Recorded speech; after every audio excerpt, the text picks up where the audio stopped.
Bonjour à tous.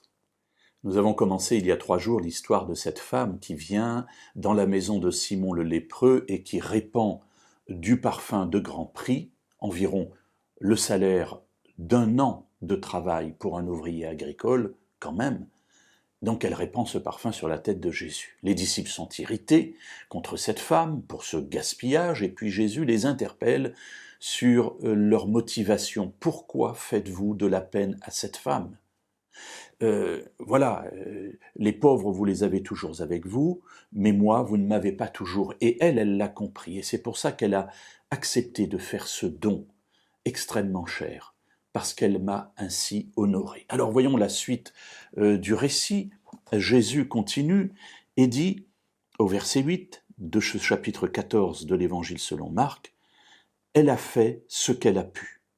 Elle a d'avance embaumé mon corps pour la sépulture. » Je ne sais pas si cette femme avait conscience que Jésus allait mourir et qu'il fallait embaumer son corps. Et puis, c'est difficile d'embaumer un corps alors qu'il n'est pas mort, bien entendu.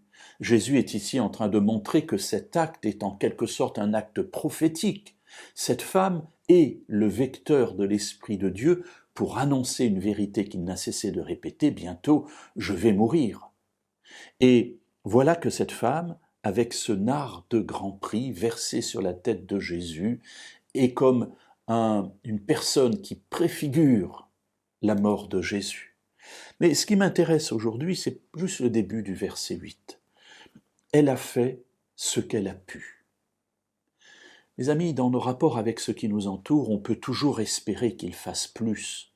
On peut toujours avoir envie qu'ils fassent plus. Plus dans l'éducation de leurs enfants, plus dans le métier qu'ils ont, plus dans les rapports entre hommes et femmes, entre mari et femme, plus dans le rapport entre enfants et parents ou parents et enfants. Et on a ainsi, souvent pour les autres, un idéal beaucoup plus élevé que la réalité de la situation. Et Jésus ici nous interpelle. Elle a fait ce qu'elle a pu. Mais en faisant ce qu'elle a pu, Jésus estime cela non pas comme quelque chose de mineur, mais au contraire comme quelque chose d'important. Donc faire ce qu'on peut est quelque chose d'important, quelque chose de louable, quelque chose d'acceptable. Alors je voudrais nous encourager, bien sûr, à toujours voir le mieux, pour les autres sans doute, mais peut-être d'abord pour nous, mais aussi, et j'allais dire en parallèle, avoir assez de recul pour considérer que quand quelqu'un fait quelque chose, et bien souvent, il fait ce qu'il peut. Et j'allais dire peut-être, il ne fait que ce qu'il peut. Mais dans le regard de Jésus, cela a déjà une grande valeur.